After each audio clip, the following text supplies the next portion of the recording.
Tak Francúzsko pre Slovensko je takým majákom bratstva, rovnosti a slobody. A my zase na druhej strane, áno, síce taký menší európsky brat pre Francúzsko, by sme chceli byť majákom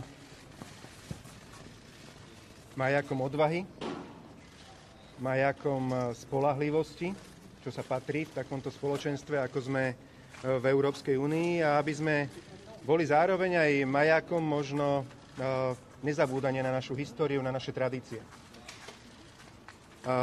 Som veľmi rád aj tomu dnešnému stretnutiu, aj nášmu osobnému vzťahu. Som rád, že máš po covide a ja mám po covide.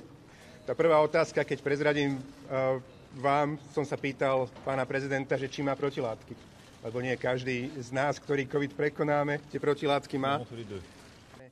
Získali samostatný štát, aby sme nezabudli v čase totality, čo je...